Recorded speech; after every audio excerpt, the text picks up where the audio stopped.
नाथं च श्रीशैले मल्लिकार्जुनम् उज्जयिन्यां महाकालम् ओंकारं ममलेश्वरं परल्यां वैद्यनाथं च काकिन्यां भीमशङ्करं सेतुवन्दे तुरामीशं नागेशं दारुकावने वाराणस्यां तु विश्वेशं त्र्यम्बकं गौतमीतटे हिमालये तु केदारं पुष्पाक्षं च शिवालये एतानि ज्योतिर्लिङ्गानि सायं प्रातः पठेत् नरः सप्तजन्मकृतं पापं स्मरणेन विनश्यते।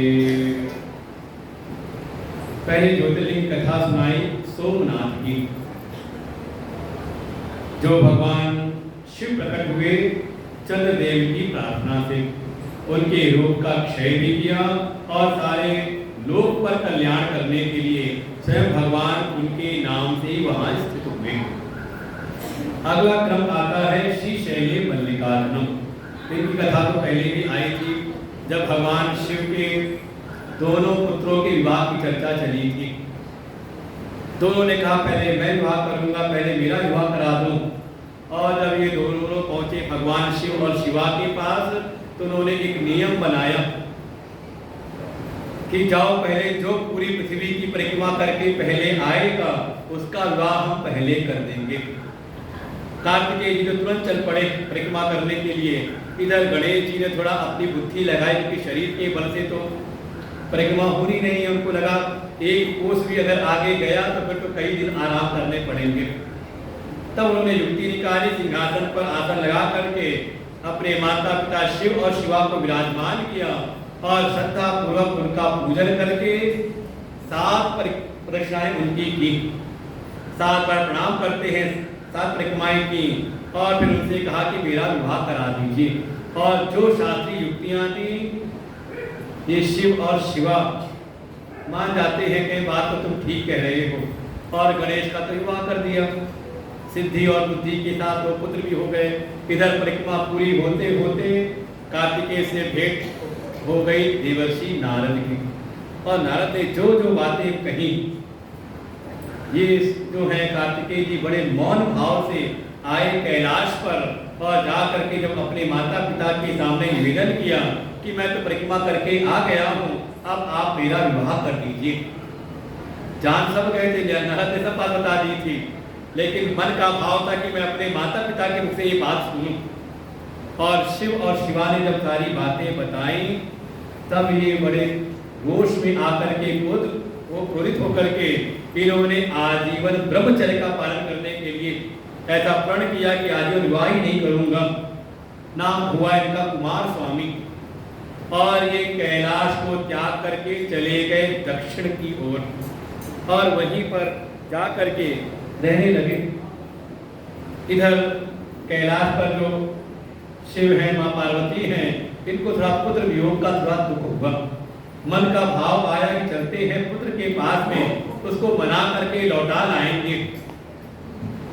वहां जब पहुंचे तो कार्तिकेय जी ने प्रणाम किया, बड़ी आवभगत की, लेकिन धीरे चलने को वापस आने को तैयार तो हुए नहीं।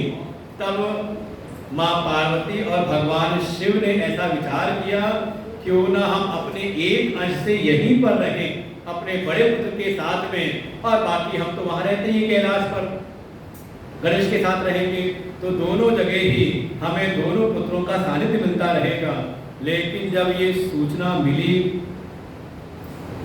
कुमार स्वामी को, तो तब तो उनके मन में वही सारी बातें स्मरण में आई। और फिर क्रौंचे च पर्वते दूरम गते तस्मिन् समुद्र के तव जतक समासीनो ज्योति रूपम समासितो। तब जो ये कार्तिकेय जी हैं, कुमार स्वामी हैं, ये फिर उस पर्वत को भी त्याग करके चले जाते आगे 3 योजन आगे दूर क्रौंच पर्वत पर, वहां रहने लगे। लेकिन जैसा प्रण किया था माँ पार्वती और भगवान शिव ने, वो अपने अंश से एक अंश से वहीं पर स्थित हो गए। एक प्रकार कह सकते हैं स्वयंभू अपने आप वहां पर स्थापित हो गए और नाम पड़ा मल्लिकार्जुन। और वहीं रहते हुए ही, क्योंकि मन में आया पुत्र गया है दूसरे पहाड़ी पर, कुछ दूर चला गया है, कहीं हम वहां भी गए मनाने के, कहीं और चला जाएगा, तो कब तक भागते रहेंगे। तो मन में आया अपना यहीं पर रहते हुए ही अमावस्या दिने शंभु स्वयं गच्छति तत्र, पौर्णमासी दिने तत्र पार्वती गच्छति ध्रुवम। तो अमावस्या के दिन जाते हैं भगवान शिवपुत्र के पास में, कार्तिकेय के पास में, और जब पूर्णिमा आती है तो जाती है मां पार्वती मिलने के लिए। तद्दिनम ही समारभ्य मल्लिकार्जुन संभवम लिंगम चैव शिवस्यैकं प्रसिद्धं भवरत्तये। और तभी से उस शैल पर्वत पर भगवान शिव और शिवा अपने अंश से मल्लिकार्जुन रूप से स्थापित हुए। दुखम च दुरतो याति सुखम आत्यंतिकम लभेत, जननी गर्भसंभूतम कष्टम नाप्नोति वै पुनः, धन धान समृद्धिश्च प्रतिष्ठारोग्यमेव च अभीष्ट फलसिद्धिश्च जायते नाथ संशयः। और उस ज्योतिर्लिंग की भी महिमा यही हुई, कोई उसकी जाकर के दर्शन करे, पूजन करे तो उसको भी कहा ये जन्म मरण के चक्र से छुटकारा मिलता है, और जब तक जीवन है तब तक धन्य धान्य से वो परिपूर्ण रहता है, आरोग्यवान रहता है। ऐसी महिमा उस ज्योतिर्लिंग की हुई। पुनः फिर पूछा तीसरे ज्योतिर्लिंग के बारे में। सुतुवाच अवंती नगरी रम्या मुक्तिदा सर्वदेहिना, शिवप्रिया महापुण्या वदते लोकपाविनी, तत्रासीत् ब्राह्मणश्रेष्ठ शुभकर्म परायण, वेदाध्ययनकर्ता च वेदकर्मरतः सदा। अगली कथा सुनाई कि एक परम प्रसिद्ध मोक्षदायिनी नगरी नाम है अवंतिका। वहां पर वेद का अनुगमन करने वाले, वेद का अनुशीलन करने वाले श्रेष्ठ ब्राह्मण रहते थे। वहीं पर एक ब्राह्मण अपने 4 पुत्रों के साथ में वेदों का अध्ययन करते हुए और वेद के अनुसार जीवन जीते हुए वैदिक रीति से भगवान शिव की आराधना करने वाले ऐसे ब्राह्मण। इनके 4 पुत्र भी हैं, देवप्रिय, प्रियमेधा, सुकृत और सुव्रत। ये अपने चारों पुत्रों और पत्नी के साथ में नित्य ही भगवान की पार्थिव लिंग की पूजा करते हैं। अग्न्याध्यान समायुक्त शिव पूजा सदा, पार्थिवीं प्रत्यहं मूर्ति पूजयामास वै विजः। अपने संध्या वंदन अग्निहोत्र आदि कर्मों से निवृत्त होकर के नित्य ही भगवान के पार्थिव लिंग की पूजा करते हैं। और इनके परिवार के भी जन, इनकी पत्नी, इनके चारों पुत्र बड़े विधि विधान से, बड़े भक्ति भाव से भगवान की पूजा में लीन रहते हैं। लेकिन कुछ समय बाद रक्तमान पर्वत पर रहने वाला एक दूषण नाम का असुर, इसने ब्रह्मा जी को प्रसन्न करके अतुल बल की प्राप्ति की, और उसके बाद वो अपना अत्याचार सारों दिशाओं में फैलाने लगा। धीरे धीरे सारे राज्यों को उसने जीत लिया। लेकिन इसके गुप्तचरों ने आकर के इसको सूचना दी कि हे राजन, पृथ्वी के सभी राजा हमारे शासक को मानने लगे हैं, लेकिन ये जो अवंती नगरी है, अवंती नगरी रम्या तत्तैकादशते पुनः इत्थं विचारते नैव यत्कृतं श्रुतां वितत्। ये जो अवंती नगरी के जो ब्राह्मण हैं वो हमारी बात को मानते नहीं, वो वेद के ही कर्मों में रत हैं, वेद का वो त्याग नहीं करते। यावंतो वेद धर्माश्च तावतो दुर्तर्ता तीर्थे तीर्थ तदा क्षेत्रे धर्मो निचत दूरतः। ये अपने वेद धर्म को त्यागते नहीं, अभी भी वो शिवपरायण होकर के पूजन में लगे हुए हैं, वो आपके अनुशासन को नहीं स्वीकार कर रहे। वो दैत्य ने कहा चलो अब चलते हैं वहीं, और जा करके अवंतिका नगरी के ऊपर आक्रमण किया, राजा को बंदी बना लिया, और ये जितने भी ब्राह्मण थे जो शिवपरायण होकर के वैदिक मार्ग का अनुशीलन करने वाले थे, इन सबको बंदी बना दिया। हिमेते ब्राह्मणा दुष्टा न कुर्वन्ति वचो मम, चाहे का यही ब्राह्मण है जो मेरी बात नहीं मानते, अरे इन सबको दंड दिया जाएगा। और स्पष्ट आज्ञा दी, यदि जीवितुम इच्छा स्यात् तदा धर्मं शिवस्य वेदानां परमं धर्म त्यक्त्वा सुखं भागिनः। आज्ञा दी कि अगर तुम सब जीवित रहना चाहते हो, और लगता है पुराणों की कहानी और हमारे इतिहास में सब चली आ रही परंपरा, सब एक समय ऐसा भी रहा कि अगर आपको अपने वैदिक धर्म का, अपने हिंदू धर्म का पालन करना है, अगर सुखपूर्वक जीवन जीना है, तो अपने वैदिक, अपने हिंदू धर्म का त्याग करके हमारे धर्म को अपना लो। बिल्कुल पुराण में कथा बिल्कुल दिखाई देती, इतिहास में भी दुष्टों का यही कार्य है और कोई कार्य नहीं। लेकिन धन्य हमारे पूर्वज भी आत्मा कि हाँ उन्होंने कितने पराक्रम के साथ में, कितनी निष्ठा के साथ में उस स्थिति में भी अपने धर्म का पालन किया। और आज हम सब सनातनी बने हुए हैं। सीधे स्पष्ट आज्ञा दी, अगर जीना चाहते हो तो वैदिक धर्म का त्याग कर दो, जैसा मैं कहता हूं वैसा जीवन जियो, ये शिव की आराधना पूजन सब बंद कर दो। लेकिन इन ब्राह्मणों ने स्वीकार नहीं किया, इनको बंदी बना करके इनको कष्ट दिया जाने लगा। सारे जो ब्राह्मण थे कहीं ना कहीं उनका मनोबल टूटने लगा। तब ये जो ब्राह्मण देवता थे, वेद प्रिय ब्राह्मण थे, अपने चारों पुत्रों के साथ उन्होंने सारे ब्राह्मणों को उन्होंने उत्साहवर्धन किया कि आप चिंता न करिए, आप भगवान शिव का आश्रय लीजिए। अरे इस संसार में अगर किसी दीन को, किसी एक साधारण मनुष्य का भी आश्रय मिल जाए तो उसको भी बल की प्राप्ति होती है। सामान्यस्यापमानो याशस्य भवेत्यः पुनश्च किं समर्थस्य शिवस्य भविष्यति। तो यदि अगर हम भगवान शिव का आश्रय प्राप्त कर ले तो फिर हमारा क्या बुरा हो सकता है। शिवो रक्षाम लोकोत्यात् असुराणाम भयता प्रभु। इन असुरों के भय से भगवान शिव ही हमारी रक्षा करेंगे। नान्यथा शरणम लोके भक्तवत्सलतः शिवात्। जो भक्तवत्सल भगवान शिव हैं वही हमारा कल्याण करेंगे। ऐसी भावना करके आप सभी मेरे साथ भगवान शिव की आराधना में लीन हुइए। देखो ऐसी निष्ठा हो। अभी तो हम अपनी सुविधाओं के अनुसार भगवान की पूजा करते हैं। निष्ठा ऐसी हो, ऐसी शिव निष्ठा, ऐसी भक्ति निष्ठा हो कि प्रतिकूल से प्रतिकूल परिस्थिति में भी हमारा जो मन है वो भगवान शिव से डामाडोल ना हो, अपने आराध्य में लीन रहे।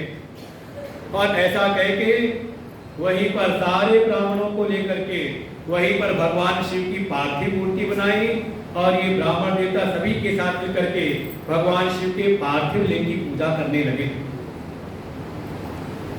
अरे सारी सूचना मिली उसी दूषण नाम के दैत्य को, शिव को सूचना दी कि देखो ये आपकी आज्ञा को मान नहीं रहे और देखो फिर बैठे सब शिव की आराधना करने के लिए। ये दूषण दैत्य अपने सैनिकों को लेकर के वही कारागृह में आया और जहां वो पार्थिव पूजन कर रहे थे वही आकर के इन सारे ब्राह्मणों को फटकार लगाई, तुम सब मेरी आज्ञा को मानते नहीं, देखो जिसके तुम आश्रय में लिए हो अभी मैं इसी का सर्वनाश कर देता हूँ। और जो ही शिवलिंग पर प्रहार करने को हुआ वो जहां पार्थिव मूर्ति थी वहां एक जोर की ध्वनि के साथ एक गहरा गड्ढा हो गया और देखते ही देखते साक्षात भगवान शिव वहां प्रकट हुए। इसने दूषण ने कहा था तुम सब मेरी बात मानते नहीं, देखो मैं तुम्हारा काल बन करके आया हूँ, आज तुम सबका सर्वनाश कर दूंगा। भगवान शिव ने कहा तुम इनका काल बन करके आए हो तो मैं कालों का काल महाकाल हूँ। और हुंकार मात्र से ही वो दूषण दैत्य अपने समस्त जितने भी सेवक सैनिक थे सबके साथ भस्मीभूत हो जाता है। और भगवान शिव को देख करके ये जो ब्राह्मण देवता थे इन्होंने भगवान शिव की वही स्तुति की। भगवान शिव प्रसन्न हुए कि इतनी प्रतिकूल परिस्थिति में भी इन्होंने मेरे धर्म का पालन किया है। वरम ब्रूते चोवाच महाकालो महेश्वर। पर महाकाल भगवान शिव ने कहा हे ब्राह्मण देवता आप कोई वरदान चाहते तो वरदान मांगिए। और देखिए आज भी आप महाकालेश्वर जाओ तो जहां पर आप ऊपर रहते वहां दर्शन नहीं होते, नीचे जाना पड़ता है। गए कि नहीं गए? हाँ, बड़ा गड्ढा हुआ नीचे स्थापित हुए तो आज वो नीचे ही है गड्ढे में। अंदर जाना पड़ता है, रेली से जाओगे नीचे और फिर कई बार घूमते फिरते जाके तब नीचे दर्शन होते हैं, ऊपर नहीं। ऊपर वाला जो शिवलिंग अलग है। ऐसे भगवान शिव ने वरदान देने के लिए कहा। इन ब्राह्मणों ने, ब्राह्मण देवता ने कहा हे प्रभु अगर आप मुझ पर प्रसन्न हैं तो आप मुझको वरदान के रूप में मुक्तिम प्रचना शंभो संसारामृता शिव। इस भव सागर से, भव संसार से आप हमें मुक्ति प्रदान करिए। और अगर आप हमारी साधना से प्रसन्न हैं तो अत्रैव लोक रक्षार्थम आप यहीं पर सारे लोगों की रक्षा करने के लिए स्थातव्य नहीं त्वया शिव। हे प्रभु आप यहीं पर स्थित हो जाइए। और भगवान शिव वरदान स्वरूप वही महाकालेश्वर रूप में वहीं पर आज तक स्थापित हो गए। और स्पष्ट कहा यहाँ से परिवार का एक कोस तक जो भी स्थान है वो समझ लो मेरे वरदान से सिंचित रहेगा। यहाँ जो भी रहेगा उसकी मुक्ति सुलभ हो जाएगी। इन महाकाल के महात्म्य कथा और सुनाई। कालांतर में आगे इसी अवंतिका नगरी के एक राजा हुए चंद्रसेन। ये चंद्रसेन नियम पूर्वक महाकाल के मंदिर में जाकर भगवान महाकाल शिव की आराधना करते हैं और इनकी आराधना से भगवान शिव के एक गण है, नाम है मणिभद्र। तस्याव सखाराक्यो मणिभद्रो गणो विजः। ये भगवान शिव के गण हैं, जैसे नंदी भृंगी इत्यादि, वैसे मणिभद्र भगवान के शिव के एक गण। ये इतने प्रसन्न हुए, इन्होंने चंद्रसेन को अपना मित्र बना लिया और मित्र बनते ही मित्रता के भाव में ही एक दिव्य मणि है, नाम है चिंतामणि। वो चिंतामणि दे दी उनको, और वो चिंतामणि तो ऐसी महिमा कही, वो सूर्य के समान चमकने वाली, जो चाहो वो उससे प्राप्त कर लो। धीरे धीरे राजा चंद्रसेन का ऐश्वर्य बढ़ने लगा और वो जब मणि पहन के गले में जाते तो लगता है जैसे साक्षात सूर्य प्रकट हुए हैं। धीरे धीरे इनकी महिमा के कारण जो आस पड़ोस के और जो राजा लोग हैं इनसे ईर्ष्या करने लगे, इनसे मन ही मन स्तुता करने लगे और सबने अपना एक क्या कहा गठबंधन बनाया। सारे जो ईर्ष्या करने वाले उन द्वेषी राजाओं ने अपना एक मंडली बनाई और अपना निश्चित उद्देश्य रखते हुए इन सब ने आकर के अवंतिका नगरी को घेर लिया कि चल करके इस राजा के ऊपर आक्रमण करेंगे और इसका वध करके इसकी मणि को हम सब छीन लेंगे। लगता है कहानी कोई पुरानी नहीं, आज दिखाई देती है और बिल्कुल दिखाई दे तो इस पर जज बनना था। उस पर कोई लगा हुआ है भगवान शिव की आराधना में, भगवान शिव की स्थापना कराने में, उनके जीर्णोद्धार कराने में, और बाकी सब ईर्ष्या कर रहे हैं। भगवान शिव की स्थापना कराए, भगवान शिव की भगवान की स्थापना कराए तो भगवान की कृपा से। ये ना समझना कि जनता जिता रही है, ये पक्की बात है। भारत की जनता ऐसी है ना कि तो अगले क्षण हरा दे देशवासी, कि कहीं ना कहीं भगवान की कृपा है। जो भगवान की सेवा में, जिन्होंने धर्म की सेवा में, राष्ट्र की सेवा में अपना जीवन अर्पित किया है, तो भगवान प्रतिष्ठा करा रहे, भगवान उनकी प्रतिष्ठा करा रहे हैं और देखो सब मिले हुए हैं। इसलिए सबका उद्देश्य एक ही है, इसको हटा दो और कुछ नहीं, बस एक ही उद्देश्य। उसके बाद चाहे भले आपस में लड़ते रहेंगे, बाद अभी भी लड़ रहे हैं। इसी उद्देश्य से सबने आकर के अवंतिका नगरी की सीमाओं को घेर लिया। सूचना मिली चंद्रसेन को, लेकिन इस स्थिति में भी वो विचलित नहीं हुए।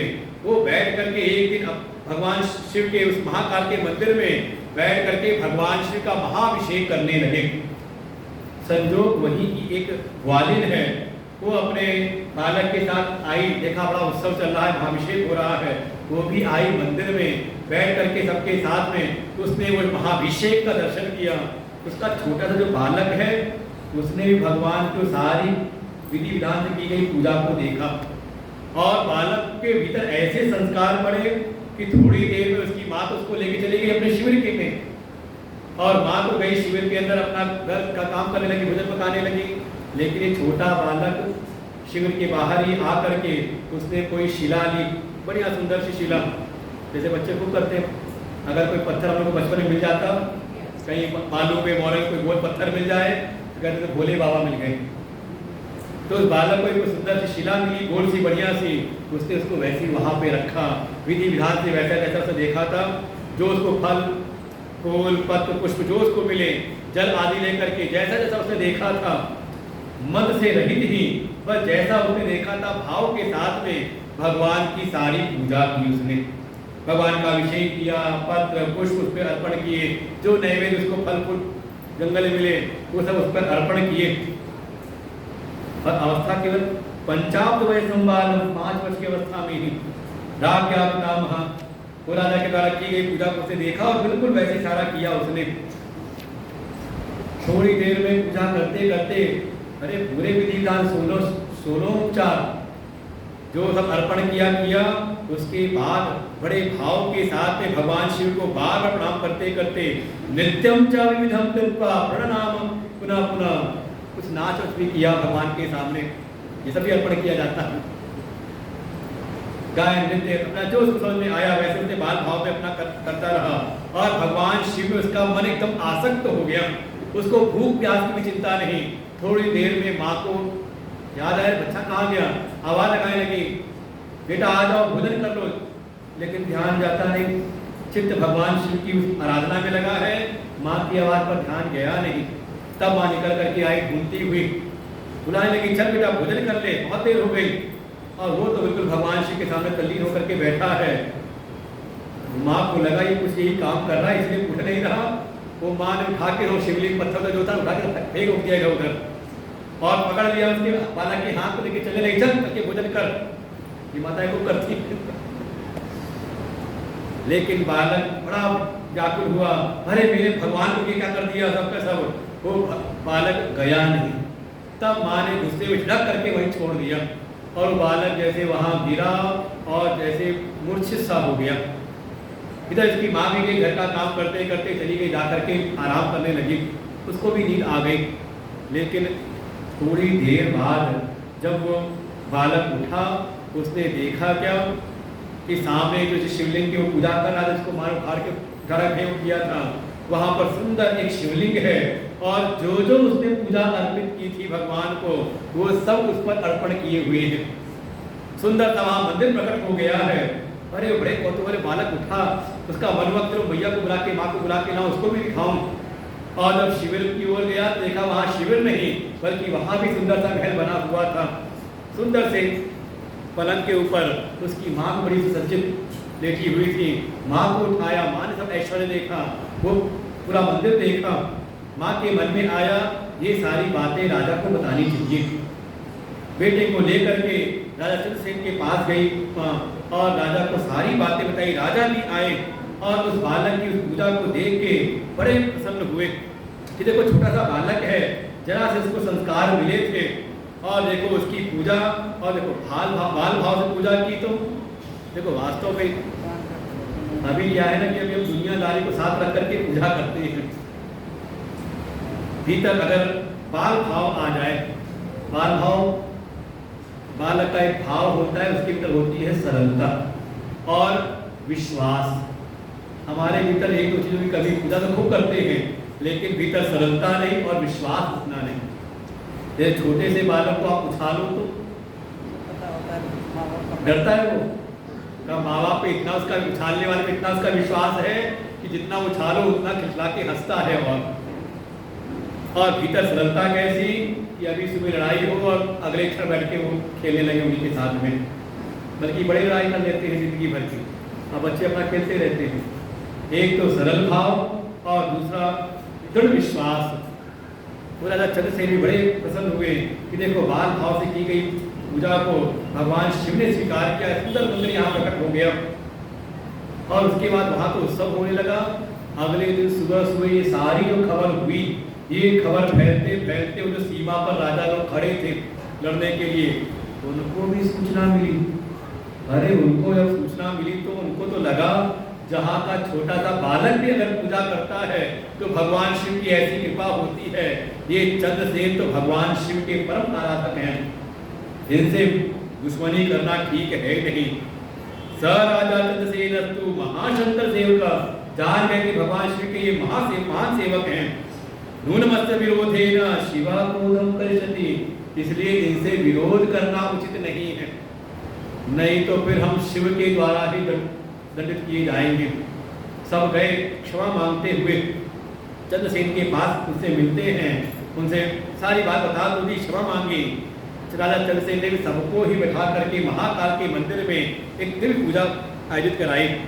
ऐसे जब पूजा चल रही थी वहीं पर प्रकट हो गए प्रादुर्भूतो तेजस्वी हनुमान वानरेश्वर, वहाँ हनुमान जी प्रकट हुए और इस बालक की जो पूजा हुई थी इसकी महिमा का गायन करने लगे कि ये गोप कोई साधारण गोप नहीं, भगवान शिव की कृपा से ही इस गोप के ही अब आगे आने वाली 8वीं पीढ़ी में वंश से अष्टमो भावी नंदो नाम महायशः, इसी गोप के 8वीं पीढ़ी में एक गोप होंगे जिनका नाम होगा नंद, और उनके यहाँ स्वयं भगवान कृष्ण आकर के लीलाएं करेंगे।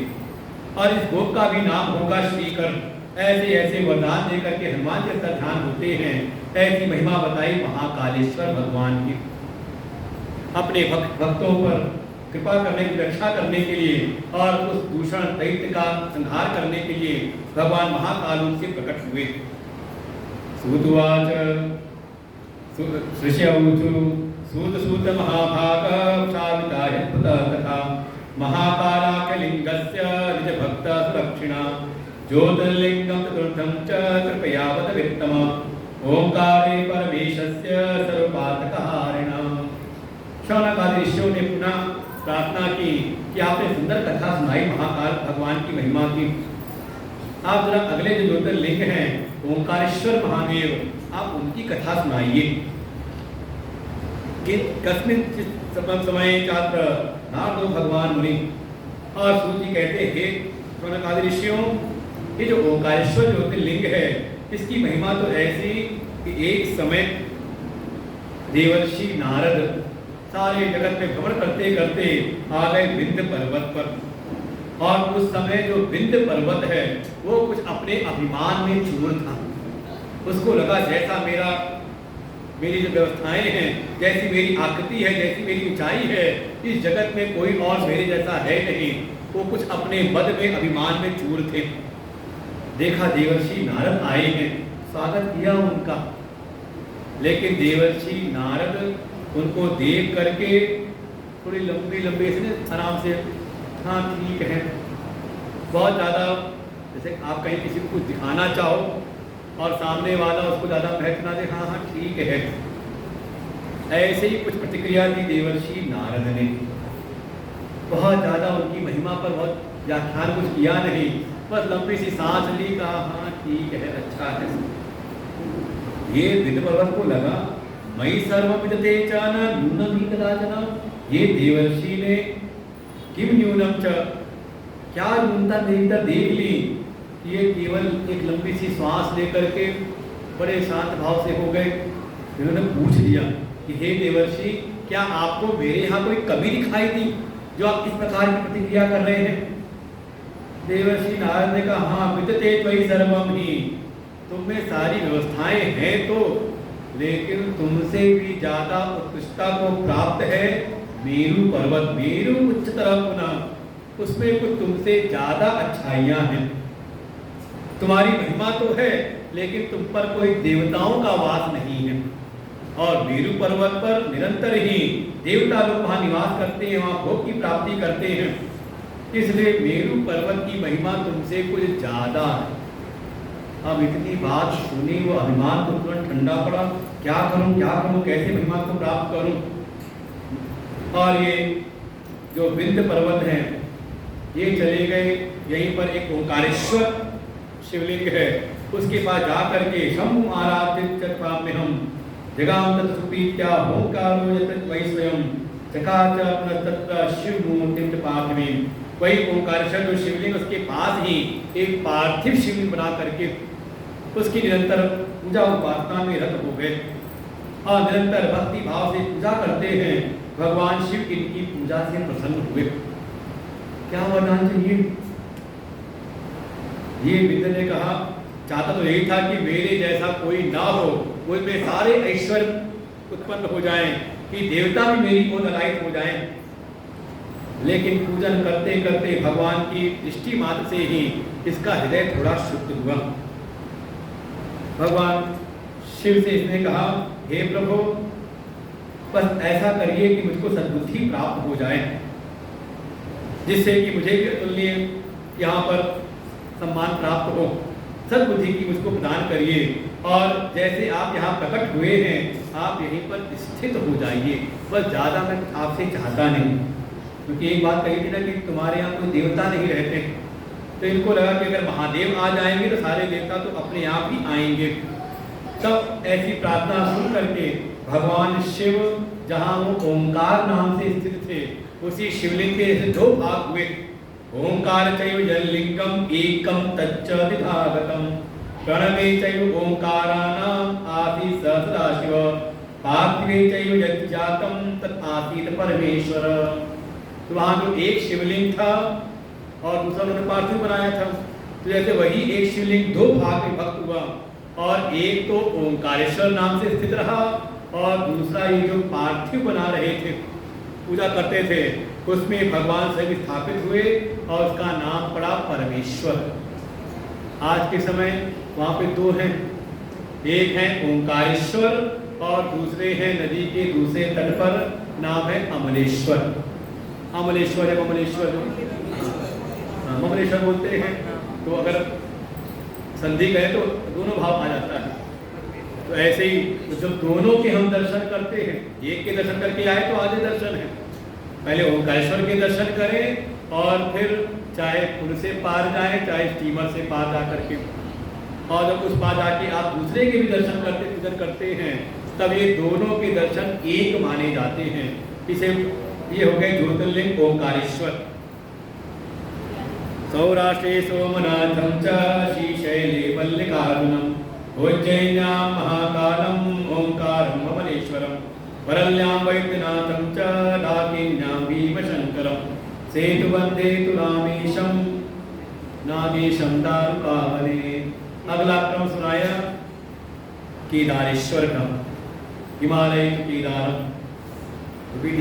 जो हम स्टोर पढ़ रहे हैं शिवराज का बहुत अलग है क्रम। तो अगले क्रम में कथा सुनाई केदारेश्वर भगवान की स्थापना की। एक समय जब भगवान नारायण के ही दो अवतार हुए, नर और नारायण। ये भी देखें, ये मनु जी के वंश में आई हुई है। जो प्रसूति की अनेकों कन्याएं थी, उसी में कन्याओं में 13 कन्याओं का विवाह किया धर्म के साथ में। उसी में एक कन्या थी मूर्ति देवी। मूर्ति और धर्म के माध्यम से प्रकट हुए थे नर नारायण। बिल्कुल सबके छुपा हुआ है कि जीवन में धर्म की स्थापना हो और फिर कोई भगवान के सगुण साकार उनके मूर्त रूप की उपासना करे तो भगवान की प्राप्ति होती है, अधर्म पूर्वक नहीं। बिल्कुल ऐसे नर नारायण प्रकट हुए और उन्होंने तपस्या में जीवन ही धारण किया। चले गए बद्रिकाश्रम में, आज भी स्थापित हैं। आप जाओ बद्री विशाल धाम में तो वहाँ पे सब आप विराजमान हैं। वहाँ उद्धव जी भी हैं, गरुड़ जी भी हैं, नारायण भी हैं, और सब वहाँ आते वर्णन करते हैं। वहाँ पर ये नर नारायण जा करके वहाँ पर तपस्या रहते हुए ताभ्याम सप्तापितम शंभो पार्थिवे पूजनाय वै, इन्होंने भी जाकर के वहाँ पर भगवान शिव की आराधना की और नित्य ही उनकी पार्थिव मूर्ति बना करके उनका अभिषेक करते हैं। ऐसे निरंतर भगवान की पूजा में आप समझ लें, लगभग जितने भी ज्योतिर्लिंग सब पार्थिव से स्थापित हुए हैं। तो पार्थिव लिंग की मूर्ति बनाते बनाते जब बहुत समय बीत गया, एक दिन स्वयं भगवान शिव प्रकट हुए। क्या वरदान चाहते हैं? मैं आपकी सेवा से बड़ा प्रसन्न हुआ हूँ। नर नारायण पूछतु यदि प्रसन्नो देवेश यदि देयो वरत्वया सीत्यतां सेन रूपेण पूजार्थं शंकरं स्वयं। ये नर नारायण भगवान ने कहा, हे प्रभु, हे शिव, अगर आप हम पर प्रसन्न हैं तो आप हमारे इसी पार्थिव में ही आप स्थित हो जाइए। सारे लोक कल्याण के लिए आप सदैव यहीं पर विराजमान रहिए। और भगवान शिव ने उनकी प्रार्थना को स्वीकार करके इत्युक्तस्तु तदाताभ्याम केदारे संशये स्वयं च शंकर तथा ज्योति रूपो महेश्वर। वो भगवान शिव ज्योतिर्लिंग स्वरूप से वहां पर केदारेश्वर महादेव के रूप में स्थापित हो गए। उस समय बीता द्वापर युग में जब पांडवों का समय आया और पांडव जब गए थे भ्रमण करते करते, एक समय 5 पांडव यहाँ पर आए भ्रमण करते करते। और ऐसा माना जाता है कि आज का जो मंदिर बना हुआ है केदार धाम का, वो कहते हैं उसकी बड़ी बड़ी शिलाएं हैं। वो जैसे आया था ना, वो वहाँ पर जो पूरा बहा हुआ है, सब अगल बगल सब बह गए, लेकिन एक शिला आकर के टिक गई थी, जिसके कारण पूरा जो प्रवाह था वो दाएं बाएं हो गया, मंदिर में कुछ हुआ नहीं। उसके आप देखें तो जो उसके मंदिर बना का निर्माण बड़ी बड़ी शिलाएं रखी हुई हैं। तो माना जाता है कि इतनी बड़ी बड़ी शिला उस समय क्रेन तो थी नहीं, तो कहा जाता है पांडवों के द्वारा निर्मित वो दीप ने सारी शिलाएं रख करके मंदिर का निर्माण किया था। तो जब पांडव वहाँ पर भ्रमण कर रहे थे तो भगवान केदारेश्वर भगवान ने एक लीला से जैसे की, उनके सामने आते जैसे भगवान शिव वहाँ से भागने को हुए, और भागे भी तो कैसे, का एक महिष के रूप में। महिष माने विद्वान लोग हो सब, यो वै पांडवान् दृष्ट्वा मायुषं रूपमास्थितः। भैंसे का रूप लेके भगवान भागने लगे, लेकिन पांडवों को भी क्या खेल सूझा।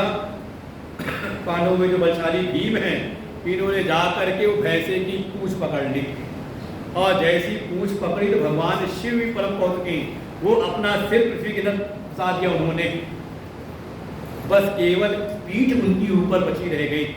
पांडवों ने प्रार्थना की, प्रभु अब ऐसे ही यहीं पर स्थित रहो, आप विराजो। पुच्छम तैलितम तैतु प्रातस्तच पुनः पुनः तद रूपेश्व तत्र भक्त वत्सल नाम। भक्तों की प्रार्थना सुन करके भगवान फिर वही पीठ उनकी ऊपर रह गई केवल, और फिर चला गया नीचे।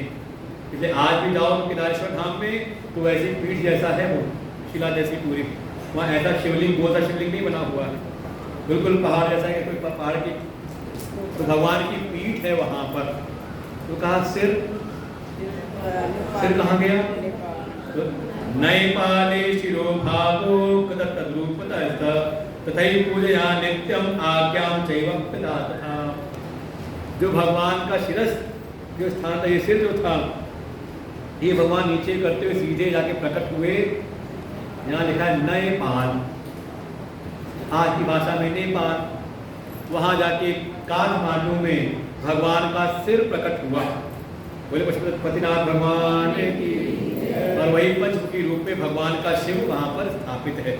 इसलिए केदारेश्वर धाम का कोई दर्शन करे और पशुपतिनाथ का दर्शन ना करे तो कहते हैं अभी आधे अधूरे दर्शन है। तो केदारेश्वर धाम के दर्शन करो, केदारेश्वर महादेव के, उसके बाद जा करके पशुपतिनाथ धाम के दर्शन करो, तो कहते दर्शन पूरे माने जाते हैं। इसलिए जो पशुपतिनाथ है वो ज्योतिर्लिंग में नहीं, ज्योतिर्लिंग में है केदार धाम, लेकिन है उन्हीं का मुख्य रूप ही। ऐसे भगवान की महिमा हुई, और वहीं पर गंडकी नदी भी है। ऐसे ऐसे यहाँ महिमा का वर्णन किया। अगला वर्णन किया, सूतवाच काम रूपाभिधे देशे शंकरो लोक कामया अवतीर्ण स्वयं साक्षात् कल्याण सुख भाजनम भीमो नाम महावीर्यो राक्षसो भूतपुत्राब्जा दुःखदा सर्वभूतानां धर्मधंस सदा। एक देश है, नाम है कामरूप देश। वहां पर एक दैत्य रहता था, नाम था भीम। जब तक ये छोटा था तो कुछ नहीं, जब थोड़ा बड़ा हुआ इसने केवल अपनी माँ को देखा, कोई मेरे पिता है नहीं, तो इसने अपनी माँ से एक दिन पूछा कि मेरी माँ, मेरे पिता कौन है? आज तक मैंने कभी उनको देखा नहीं। मातर में का पिता पुत्र कथम वै का किसा ज्ञातुम इच्छामि तत्सर्वं यथार्थं त्वं वदाधुना। माँ का नाम है करकटी। इसने पूछा अपनी माँ से, मेरे पिता कौन है, मेरे जनक कौन है, आप उसको बताओ। मैंने आज तक उनका दर्शन क्यों नहीं किया, मुझे दिखे क्यों नहीं कभी। तब वो करकटी ने बताया कि हे पुत्र, पिता ते कुंभकर्णश्च रावणांच एव च रामेण माता सोयम भ्राता स महाबलः। हे पुत्र, तुम्हारे पिता का नाम है कुंभकर्ण, लंका का अधिपति रावण का भाई कुंभकर्ण ही तुम्हारे पिता हैं, जिसे राम ने अपने भाई लक्ष्मण के साथ उसका वध कर दिया था। और क्या बताऊं, सब पूरी कथा बताई कि मेरा नाम करकटी है, और वैसे मेरे जो माता पिता थे, मेरे पिता का नाम करकट और माता का नाम पुष्कसी था। इनका भी वध किया था। उन्हीं के भक्त एक ऋषि थे, नाम था सुतीक्ष्ण, उन्होंने वध किया था। और समय रहते ही मेरे माता पिता ने मेरा विवाह भी कर दिया था। मेरे पति का तो नाम था विराट, और उसका भी वध किया था राम ने। बाद में जब मैं यहाँ अकेली रह रही थी, तभी किसी समय कुंभकर्ण आया और उसके साथ रहते रहते ही तुम्हारा जन्म हुआ था।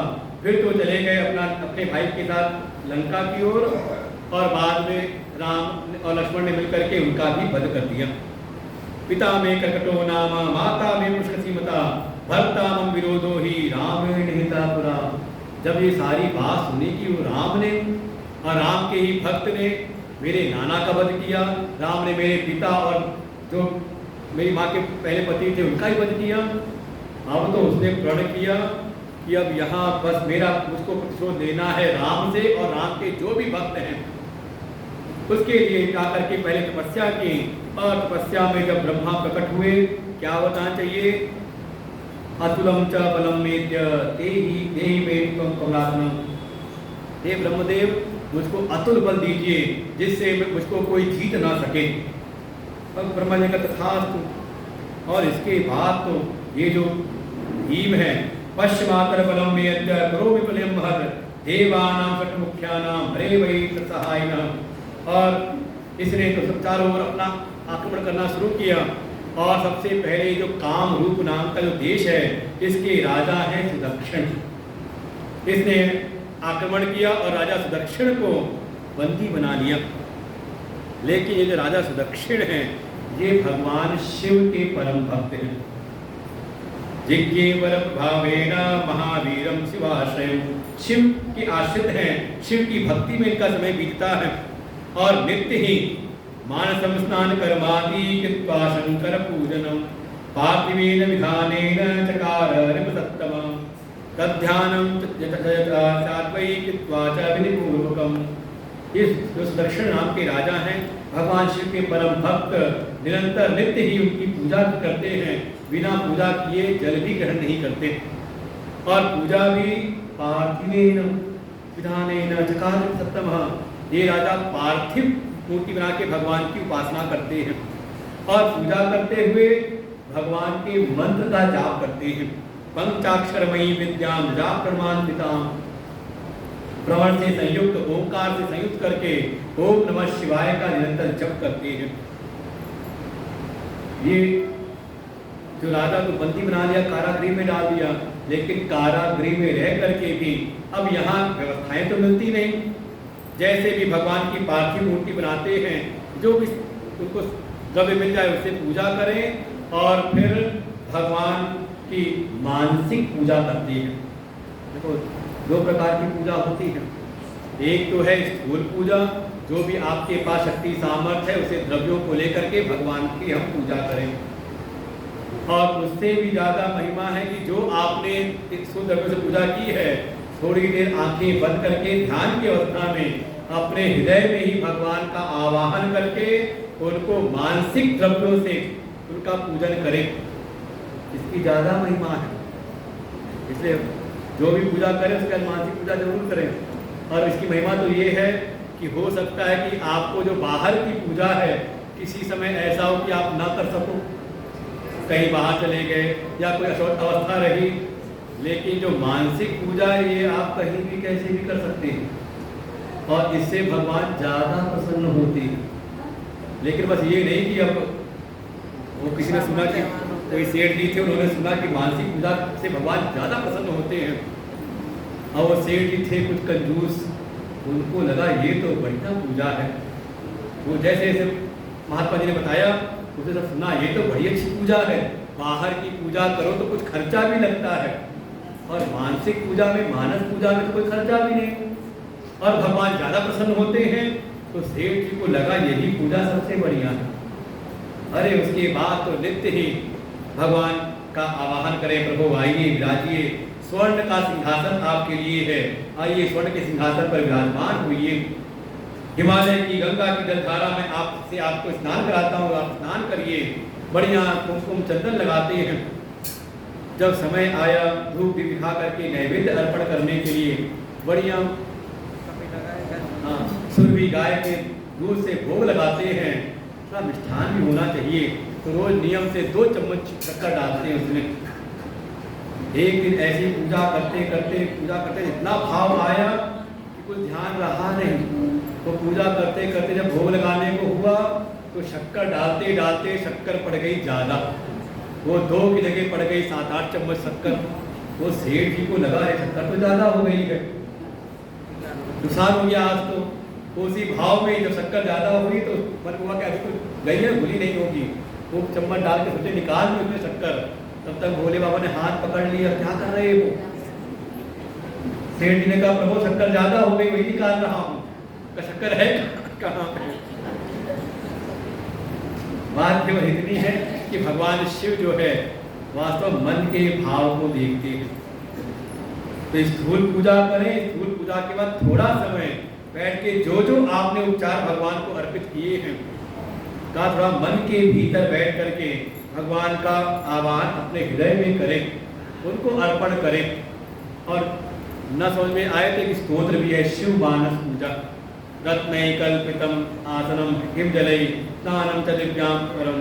ऐसे और इस मानस पूजा में तो बिल्कुल वो आपकी खुली छूट है। इस स्थूल पूजा में तो आपकी सीमाएं हैं, क्या अर्पण कर सकते हो क्या ना कर पाओ। लेकिन मानस पूजा में बिल्कुल रत्नैः कल्पितम आसनम, हाँ बिल्कुल ऐसी कल्पना करो, हे प्रभु रत्नों से जटित आसन आपके लिए रखा है, आइए विराजिए। हिमजलैः, हिमालय के जल से, और फिर 56 भोग का भगवान को अर्पण करिए, लेकिन सब हो भाव के साथ में। ये जो है भगवान की मानसिक पूजा करते हैं। मानस पूजा में इनका मन लगा रहता है, भगवान की पंचाक्षरी मंत्र का जप भी करते हैं।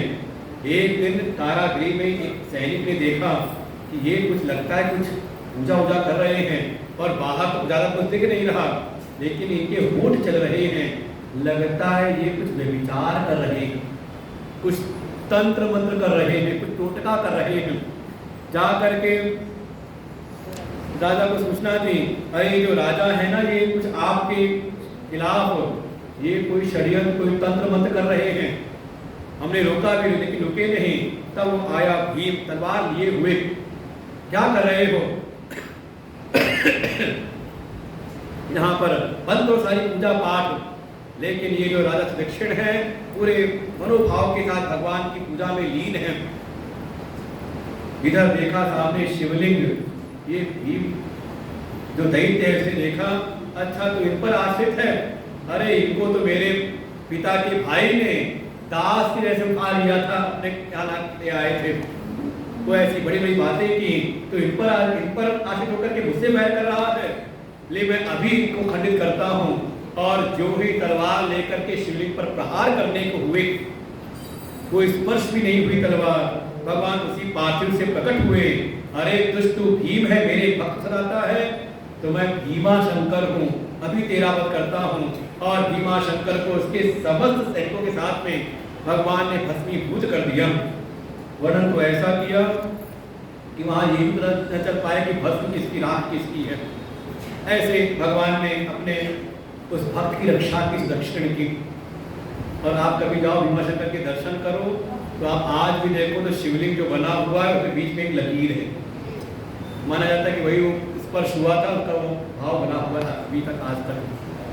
तब दक्षिण से वरदान मांगने को कहा तो उन्होंने वही प्रार्थना की, पश्य भीमेश्वरोहं च रक्षार्थं प्रकटोभवं मम पुरोत हेत दक्षो भक्तो मया तदा। उन्होंने प्रार्थना की, हे प्रभु आप यहीं पर विराजमान हो जाइए। भीम शंकर नामात्म भविता सर्व साधक एतल्लिंग सदा पूज्यम सर्वपद विनिवारकम। हे प्रभु आप यहीं पर भीमा शंकर नाम से आप विराजमान हो जाइए। और भगवान यहाँ पर ज्योतिर्लिंग स्वरूप से वहाँ पर विराजमान हुए। सौराष्ट्रे सोमनाथं च श्रीशैले मल्लिकार्जुनम् उज्जयिन्यां महाकालं ओंकारं ममलेश्वरं परल्यां वैद्यनाथं च डाकिन्यां भीमशंकरं सेतुवन्दे तु रामेशं नागेशं दारुकावने वाराणस्यां तु विश्वेशं। कितने हो गए अब तक? गिनती की गिरी पक्का? कौन कौन से? सौराष्ट्र सोमनाथम, मल्लिकार्जुन, महाकाल, ओंकारेश्वर, केदारनाथ, भीमाशंकर, 6 हो गए। 7वें में कथा सुनाई जब सृष्टि के प्रारंभ में जब कुछ भी नहीं था, केवल एक सत्य मात्र था, केवल वही परात्पर ब्रह्म स्वरूप विराजमान थे। उन्होंने 1 से 2 होने की इच्छा में, सृष्टि को उत्पन्न करने की इच्छा में अपना मूल रूप प्रकट किया, जिसका नाम पड़ा था सदाशिव। ये कथा सुनी हमने एक दिन, तीसरे दिन कथा में। और फिर तस्दैव कैवल्य इच्छा तो भवत, जो अपना केवल एक स्वरूप थे, उसी से दूसरी उनकी मूर्ति प्रकट हुई। स एव सबलो जाता शिवत्त विधीयते, उन्हीं का नाम पड़ा शिव सदाशिव। फिर उन्होंने ही अपनी शक्ति प्रकट की परा अंबिका को, और फिर अपने विहार के लिए एक दिव्य क्षेत्र का निर्माण किया जिसका नाम पड़ा काशी, पंचकोश की। ततश्च ते सहसारम पंचकोशात्मकं शुभम सर्वोपकरणैर्युक्तं सुंदरं नरककृतं तथा निर्मायक्लिष्टं तत्सं निर्गुणेन शिवेन च अंतरिक्षे स्थितं तच्च पुरुषस्य समीपतः। और फिर उस सारी व्यवस्था को संभालने के लिए एक दिव्य पुरुष का भी निर्माण किया, नारायण विष्णु को प्रकट किया। और फिर जब वो तप करने लगे, धीरे धीरे सारी वो जल राशि प्रकट हुई। अचानक भगवान विष्णु कुछ कौतूहल में उन्होंने अपना सिर हिलाया, तो सिर हिलाने मात्र से ही उनके कान की एक मणि थी वो गिर पड़ी। ततश्च कर्णान मणिश्च पुरतो प्रभो तत्प्रभो भागतीर्थम नाम तो मणिकर्णिका। तो उसी जल राशि में एक तट प्रकट हुआ, तीर्थ प्रकट हुआ, नाम पड़ा उसका मणिकर्णिका, जो आज भी है, बड़ी महिमा है उसकी। और फिर उन्हीं नारायण से के नाभि कमल से ब्रह्मा प्रकट हुए, और ऐसे ऐसे सारी सृष्टि का जब विस्तार होने लगा, तब इन्हीं भगवान शिव ने ही उस काशी क्षेत्र में अभिमुक्तम स्वयं लिंगम स्थापितम परमात्मना न कदापि त्वया त्याज्यम इदं क्षेत्रम मांशका। स्वयं भगवान शिव ने उस काशी क्षेत्र में ही एक शिवलिंग की स्थापना की जिसका नाम रखा अभिमुक्त। भाव ये था कि इस 5 कोश की जो काशी है इसका कभी भी मैं त्याग नहीं करूंगा। और जिस समय ये अनंत राशि प्रकट हो रही थी, तो जैसे ये काशी भी डूबने लगी उसमें, तो स्वयं भगवान शिव ने उसको अपने त्रिशूल पर धारण कर लिया, काशी को, पंचकोशी काशी को। और फिर सारी जो सृष्टि का जो निर्माण पूरा हुआ, तब भगवान शिव ने उस त्रिशूल से उतार करके इस पृथ्वी पर उस 5 कोशी दिव्य काशी को स्थापित किया, और स्वयं भगवान वहां पर विराजमान हो गए। यही हो गया काशी विश्वनाथ। अब उसकी महिमा स्वयं भगवान शिव वर्णन करते हैं। यो मे भक्त च विज्ञानी ता उभौ मुक्ति भागिनो तीर्थापेक्षा च न तयो विहिता अभितया समो। भगवान शिव स्वयं काशी के महत्व का वर्णन करते हैं पार्वती जी के निमित्त। पार्वती जी ने एक समय पूछा, स्वयं भगवान शिव कहते हैं जो काशी है 5 कोश की का, ये तो सर्वदा मोक्षदायिनी है। सर्वेषां एव जंतूनां हेतुर्मोक्ष सर्वथा, सदा ही ये यहाँ काशी में निवास करने वालों को मोक्ष की प्राप्ति होगी। और भगवान कहते हैं कि ऐसे तो जो भी मेरे भक्त हैं, यो मे भक्तश्च विज्ञानी, और जो मेरे ज्ञानी हैं, मेरे तत्व को जानने वाले हैं, वो तो भक्ति और ज्ञान के बल से मोक्ष की प्राप्ति कर लेते हैं, उनको किसी और साधन की अपेक्षा नहीं रहती। तीर्थापेक्षित न तयो, उनको किसी तीर्थ की अपेक्षा नहीं कि उनका शरीर कहाँ छूटता है, चाहे वो काशी मरे, चाहे वो कहीं और उनका शरीर का त्याग करें। का अगर मेरे परम भक्त हैं, परम ज्ञानी हैं, तत्व को जानने वाले हैं, तो उनको किसी तीर्थ की अपेक्षा नहीं रहती। जीवन मुक्त तो गेयो यत पुत्रापमहितो, वो तो जीवन रहते रहते जीवन मुक्त हैं, और मरणोपरांत उनकी मुक्ति निश्चित है। लेकिन प्राप्त तो मोक्षमास्वेव मयोक्तम स्तमच, लेकिन इसके अतिरिक्त जिनके भीतर वो सामर्थ्य ना तो भक्ति है और ना ही ज्ञान की सामर्थ्य है, अगर वो इस काशी में आ जाएं, सर्वे वर्णा आश्रमाश्च बाल यौवनवादका अस्याम पुर्याम दश्चित्स्यो मुक्ता एव न संशय।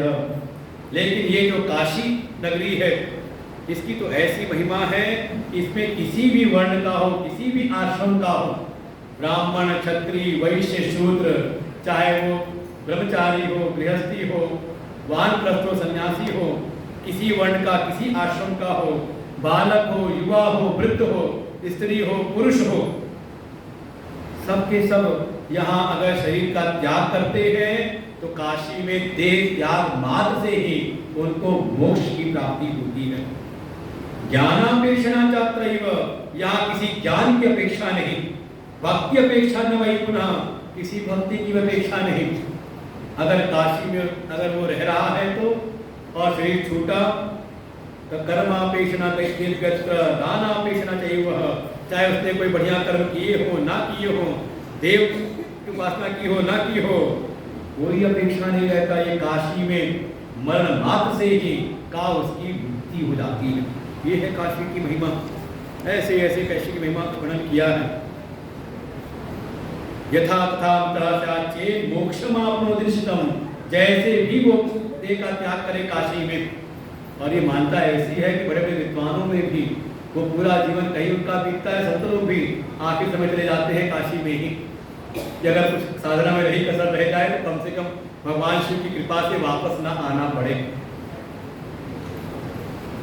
कर्मों का वर्णन किसी प्रकार के भी कैसे कर्म हो, कर्म च त्रिविधम प्रोक्तम कर्म कांडे महेश्वरी संतम प्रेमानम च प्रारब्धम चेति बंधमितम। ऐसे प्रत्येक जीव के 3 प्रकार के कर्म होते हैं।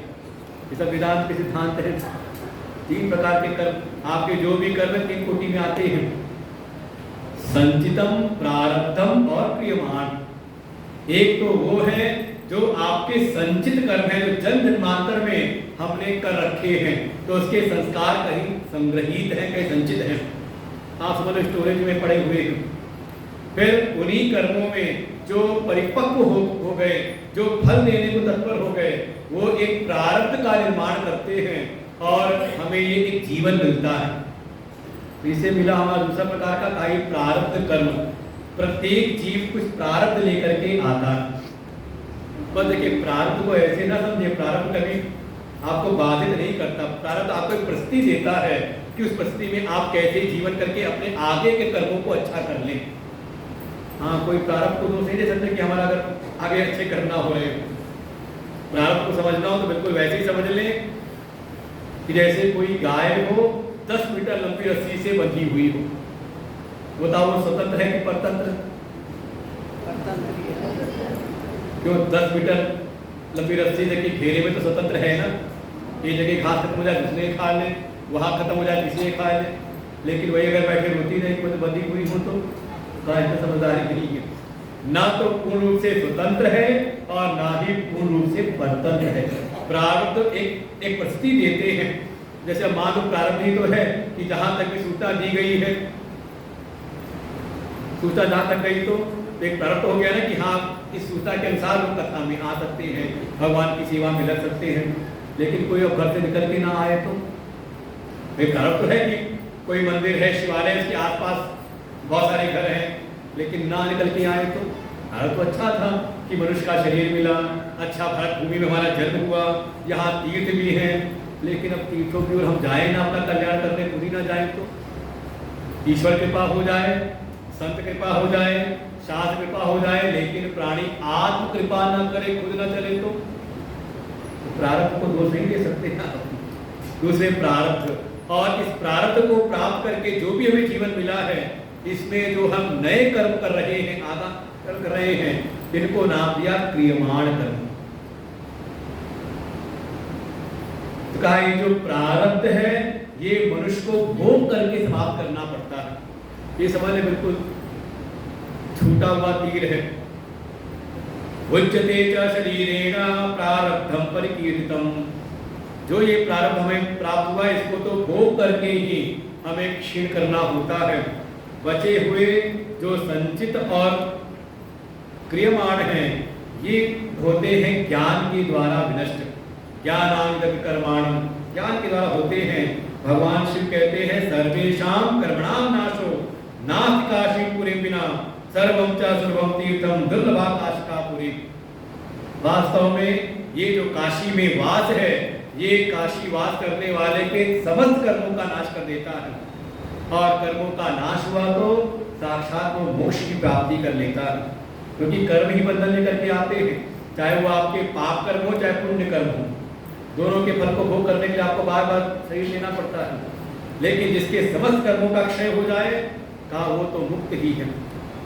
काशी वासमावैप्य ततो मुक्तिं सविन्दति काश्यां यो वैपितश्चैव तस्य जन्म पुनर्नहि। जिसका भी जो भी काशी वास करता है, उसके तीनों प्रकार के कर्म नष्ट हो जाते हैं और काशी में मरण हो तो काशी में मरण मात्र से ही का वो मोक्ष की प्राप्ति कर लेता है। ऐसी महिमा है काशी विश्वनाथ जी की। और देखो मिल भी गए काशी विश्वनाथ जी को, कितना विदर्भियों ने आक्रमण किया। वो लगता है कैसा भीतर उनके कहीं ना कहीं विद्वेष रहा होगा। भाई मान लो अपना देव स्थान बनाना है तो कहीं बना लो, जगह खाली हो, कहाँ बनाना है, कहाँ जहाँ मंदिर वहीं तोड़ के बनाना है। और कोई कहे कि भाईचारा निभाओ, तो कोई ऐसे भाईचारा निभाया जाता है। और ये भाईचारा भी केवल हम हिंदुओं के लिए ही है, बाकी उनके लिए नहीं है। हाँ, बहुत सावधान रहना चाहिए।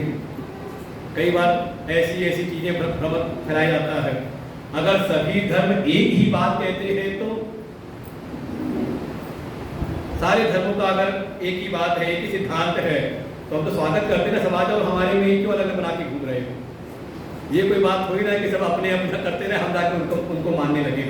बिल्कुल, अगर सर्वोत्कृष्ट अगर कोई धर्म है तो सनातन वैदिक धर्म, हमारे सनातन धर्म का ऋषि किसी के प्रति विद्वेष नहीं करता। सर्वे भवन्तु सुखिनः, सर्वे सन्तु निरामयाः, सर्वे भद्राणि पश्यन्तु। बिल्कुल, सभी सुखी हो, सभी निरोगी हो, सभी का कल्याण हो, ऐसा उद्देश्य उद्घोष केवल हमारे सनातन धर्म में है, बाकी कहीं नहीं है। हाँ, ब्रह्म में मत रहना। बाकी जगह ये है कि हमारी बात जो माने वो ठीक है, और हमारी बात ना माने तो का उसको जीने का अधिकार नहीं। यही है उनका सिद्धांत। इसलिए वो कभी भ्रम में नहीं, उनको यही पढ़ाया गया, यही सिखाया गया, तो भ्रम में नहीं, उनको जब मौका मिल जाए तो घात करते हैं। बिल्कुल ऐसी महिमा हमारे सनातन धर्म की। एक और ज्योतिर्लिंग के रखा कल सुनाया जाए। कितने हो गए? 7 हो गए ना, बचे कितने? 5। चलो एक और पूरा कर देते हैं फिर कल। सूतवाच श्रूयतां ऋषया श्रेष्ठा कथां प्रापणाशिनी कथयामि ता व्यासा सद्गुरोश्च सता मया। पुरा ऋषीश्वर चासीत् गौतमो नाम विश्रुतः अहिल्यानां तस्यासी पत्नी परमधार्मिकी दक्षिणस्यां दिशि यो गिरिब्रह्मेति संज्ञकः।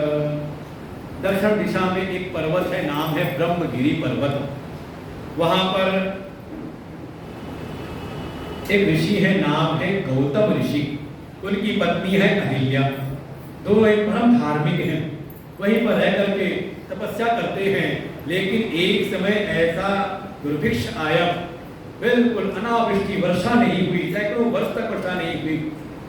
कहीं पर भी कुछ हरापन दिखता नहीं, हरे पत्ते नहीं दिखते, क्योंकि कहीं पर जल की एक बूंद भी नहीं। धीरे धीरे सारी जो वहाँ के प्रजा थी ट्राई करके अन्य क्षेत्रों में चले गए। लेकिन ये जो गौतम ऋषि हैं, इन्होंने वहीं पर रहते हुए ही वरुणार्थे तपस्वम, वरुण देवता को प्रसन्न करने के लिए एक कठोर तप किया, जिनके तप से प्रसन्न होकर के वरुण देवता आके उनको अपना दर्शन देते हैं। वर मांगो, क्या चाहते हो? गौतम ऋषि ने कहा, हे देव, यतस्त्वं जलराशीश तमो तस्मात् देयं जलं मम अक्षयं सर्वदेवेश दिव्यं नित्यफलप्रदं। हे वरुण देवता, अगर आपको कृपा ही करनी है तो थोड़ी जल वृष्टि कर दीजिए। तो वरुण देवता ने कहा, ये जल वृष्टि के अधिष्ठाता तो दूसरे हैं, भगवान इंद्र हैं। मैं तो जल का देवता हूँ, आपको जल दे सकता हूँ, वृष्टि कराने की सामर्थ्य तो मुझमें है नहीं। हाँ, यदि अगर आप एक कोई गड्ढा खोद दें तो मैं आपको अक्षय जल दे सकता हूँ। अक्षयम सर्वदेवेश दिव्यम फलप्रदम, ऐसा जल दूंगा कि जो कभी नष्ट नहीं होगा, अक्षय जल। तो तुरंत ही गौतम ऋषि ने वहां पर तो गड्ढा उठा खोदा वहां पर और प्रार्थना की। तो वरुण देवता की कृपा से अक्षयम च जलम तेस्तु तीर्थभूतम महामुनि, और वरुण देवता की कृपा से वहां पर एक अक्षय जल कुंड प्रकट हो गया। और जब अक्षय जल प्रकट हुआ, उसे निरंतर जल निकलने लगा। तो कुछ क्यारियां बना दी गौतम ऋषि ने, उसमें कुछ यज्ञ हवन के लिए जौ तिल इत्यादि जो थे, कुछ पत्र पुष्प, कुछ अपना वहाँ कुछ पेड़ पौधे लगा दिए। धीरे धीरे हरियाली होने लगी। तो देख करके जो ऋषि लोग महात्मा लोग गए थे, वो सब धीरे धीरे वापस आने लगे और वापस आने लगे, रहने लगे। धीरे धीरे वहाँ भीड़ भाड़ सब हो गई, सब वहीं पर रहने लगे। धीरे धीरे कुछ दिन बाद एक समय की ऐसी घटना कि गौतम ऋषि ने अपने कुछ शिष्यों को भेजा, जाकर के जल ले आओ। और इनके जो शिष्य लोग गए कमंडल लेकर के जल लाने को, तो वहाँ जो और ऋषिगण थे उनकी पत्नियां वहाँ पर बैठी थी, उन्होंने जल लेने के लिए मना कर दिया, पहले हम जल लेंगे उसके बाद आना जल लेने के लिए। और ये ऋषि कुमार जितने थे सब तरफ गए वापस। अहिल्या माँ से उन्होंने सब बात बताई, तब अहिल्या माँ आकर के उनको जल दिलवाती वहाँ से। लेकिन जो ये कुछ वाद विवाद सा हुआ कि सारी ऋषि पत्नियों ने कुछ द्वेष के कारण, ईर्ष्या के कारण जा करके अपने पतियों को सारी बात बताई, और रहते रहते वो जो और सब महात्मा थे उनको कुछ भीतर ईर्ष्या भी थी। अरे सबने मिल करके एक अनुष्ठान किया। एक देवता है जो विघ्न हरते साथ में विघ्न करते भी हैं, उन्होंने सीधे अनुष्ठान किया, भगवान गणेश को बनाया। ओम एकदंताय विद्महे वक्रतुंडाय धीमहि तन्नो दन्ति प्रचोदयात्। और वैदिक मंत्र जब उनका आवाहन किया, गणेश भगवान प्रकट हुए। क्या चाहते हो? इन्होंने कहा कैसे भी ये जो गौतम हैं इनको अपनी पत्नी परिवार के साथ यहाँ से तिरस्कृत होकर के निकलना पड़े, ऐसा कुछ उपाय करो। गणेश भगवान ने समझाया, अरे ये तो अच्छा, ये तो कृतज्ञता है उन ऋषि, गौतम ऋषि की कृपा से, उनके तप के कारण ही आपका यहाँ पर निवास संभव हुआ है, नहीं तो आप तो भूख प्यास से मर रहे थे। उन्होंने तप करके जल का स्रोत प्रकट किया है, और ऐसा करना ठीक है नहीं, लेकिन ये सब ऋषि माने नहीं। तब गणेश जी ने मन ही मन सोचा, असाधु साधुतां चैव साधुश्च साधुतां तथा कदाचिदपि तनाप्नोति ब्रह्मोक्तमिति निश्चितम्। गणेश भगवान ने कहा ये सत्य ही है कि जो इस संसार में असाधु है, सज्जन है, वो कभी अपनी दुष्टता को नहीं त्यागता, और इस संसार में अगर कोई साधु है तो साधु अपनी साधुता को नहीं त्यागता। देखो यही पहचान है, ये मत कहना कि सब दुष्ट मिले थे तो हम भी दुष्ट हो गए। ये तो कथा आती है ऐसी कि एक महात्मा गए सरोवर स्नान करने के लिए, स्नान करके सूर्य को अर्घ दे रहे थे, अचानक लगा जैसे कोई बिच्छू दिखा डूबता हुआ। उनको दया आई, उन्होंने अंजलि में उठाया कि इसको उठा के बाहर कर दूं, लेकिन जैसे ही उठा के बाहर करने को डंक मार दें तो छूट जाए, फिर वो डूबने लगे, फिर उसको उठा के बाहर करने को फिर वो डंक मार दें। ऐसी 4-5 बार वो बिच्छू का बच्चा डंक मारे बार बार, वो छूट जाए। तो किनारे पर बैठा एक कोई व्यक्ति था, उसने कहा अरे क्या मूर्ख हो क्या, जब वो बार बार डंक मार रहा है तो छोड़ दो, मरने दो उसको वहीं पर। तो महात्मा जी ने कहा छोड़ तो देता, लेकिन कैसे छोड़ूं, मैं देख रहा हूँ ये छोटा सा बिच्छू का बालक है, जब ये अपना स्वभाव नहीं छोड़ रहा तो मैं तो कम से कम तपस्वी हूँ, मैं अपना स्वभाव कैसे छोड़ दूं, दया करने वाला। गणेश जी ने कहा यही पहचान है, जो दुष्ट है का अपनी दुष्टता नहीं छोड़ता, और जो साधु सज्जन है वो कभी अपनी सज्जनता को नहीं छोड़ते।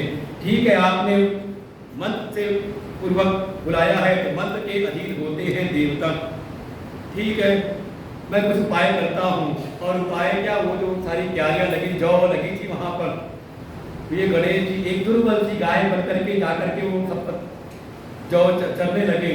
इधर दृष्टि पड़ी गौतम ऋषि की, उन्होंने सोचा गाय को हटाऊं, हट हट कर दिया, वहीं पर कुछ तिनके तोड़े घास के और उसे हाथ में लगे, चल हट हट किया।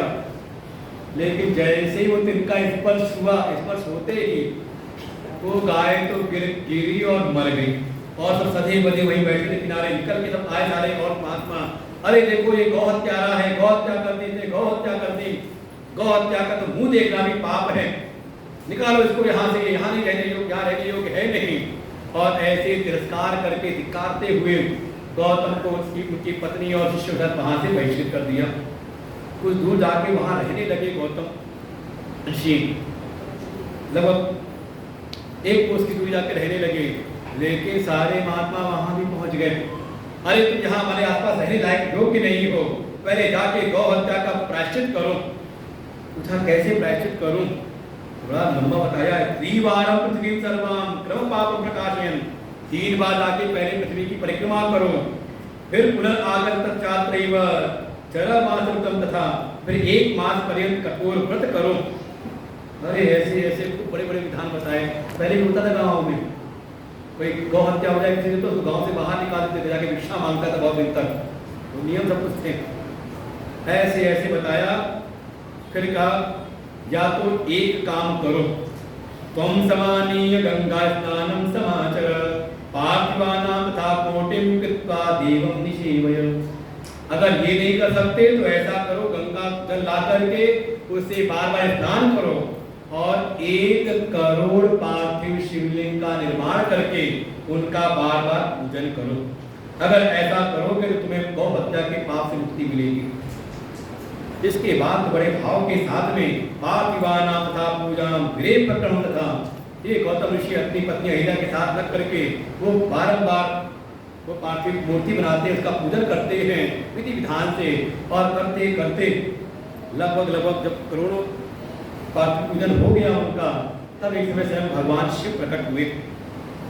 क्या वरदान दूत उनको, उन्होंने कहा निष्पापम कुरु माम देव, हे प्रभु उसको निष्पाप कर दीजिए, मुझ पर एक और क्या का पाप लगा, इससे आप उसको मुक्त कर दीजिए।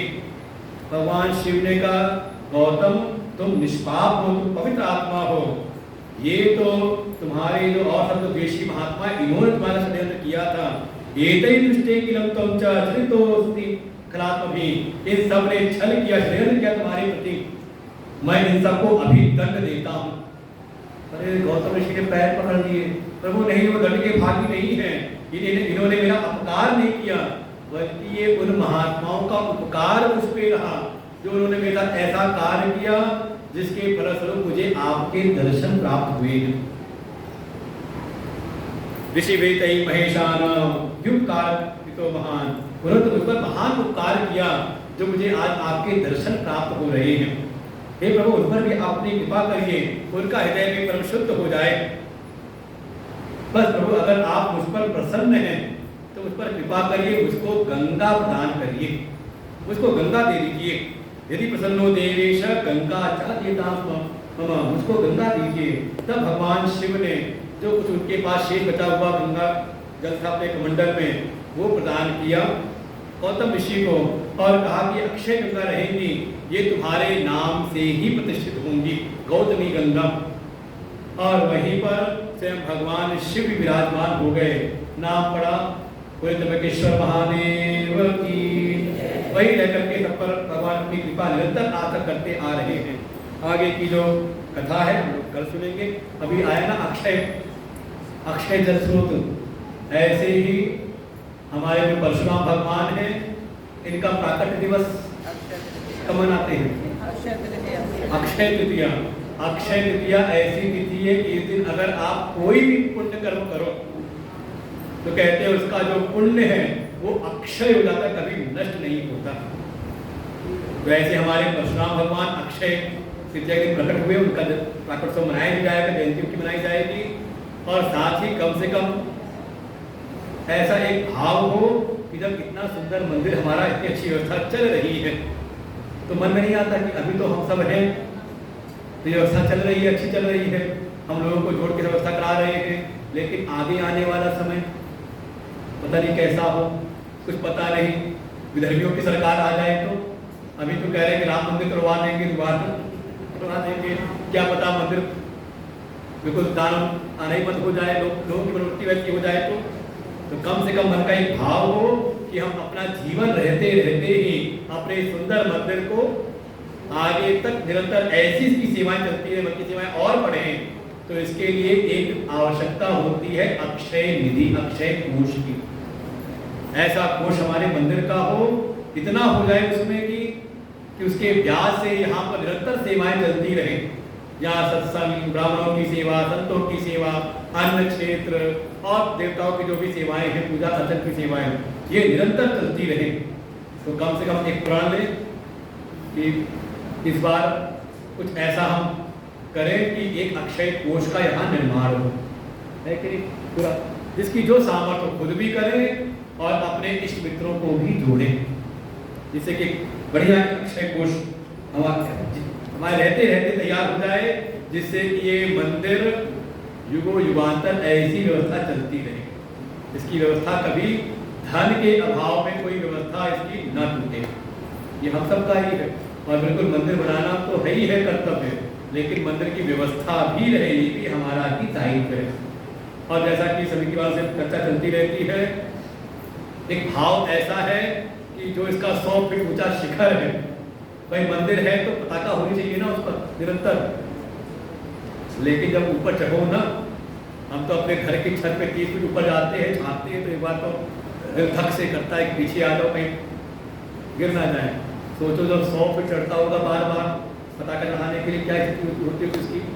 तो ऐसी जो यहाँ की सेवा समिति है, सबका एक मन का भाव है कि यहाँ पर एक ऐसा छत्र हो, ऐसी पताका हो जिसको बार बार बदलना ना पड़े। और ऐसा होता है, आप कई बार प्राचीन मंदिरों को देखें तो वहाँ पर पीतल की, स्वर्ण की, जैसी जिसकी सामर्थ्य, जैसी जहाँ होती भक्तों की सामर्थ्य, वैसी वहाँ पताका लगा दी जाती है। तो ऐसे ही भाव है कि इसके शिखर पर एक बढ़िया सी मजबूत सी पीतल की पताका लगाई जाए।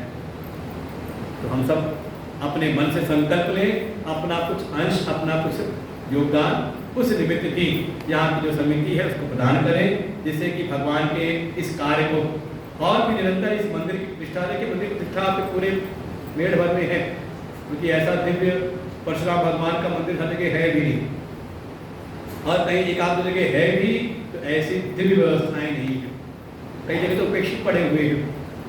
धीरे धीरे अब लोगों में जागृति आ रही तो उसका पुनरुत्थान हो रहा है। लेकिन भगवान की कृपा से बढ़िया दशावतार परशुराम भगवान और साथ ही स्पटिकेश्वर महादेव हैं, साथ साथ धर्म के स्वरूप नंदी, उनकी प्रेरणा मिले कि हमारे भीतर में धर्म की ऐसी वृत्ति हो कि धर्म बड़ी आकृति को ले ले। तो इस संकल्प के साथ हम इस अक्षय तृतीया तिथि को मनाएं, भगवान के उस उत्सव को मनाएं जो यहाँ पर प्रतिष्ठा हो रही है, उसमें भी अपना योगदान दें। लेकिन दो चीज़ें मुख्य रूप से, एक तो अक्षय कोष और दूसरा पीतल के धातु की बढ़िया सी पताका यहाँ पर रहे, जो अक्षय समय तक चलती रहे। बाकी मंदिर की और व्यवस्थाएं जो यहाँ के व्यवस्थापक लोग हैं बताएंगे। ओम पूर्णमिदं पूर्णस्य पूर्णमादाय पूर्णमेवावशिष्यते। ओम शांति शांति शांति। हरि ओम। श्री गुरुभ्यो नमः। हरि ओम। धन्यवाद महाराज जी।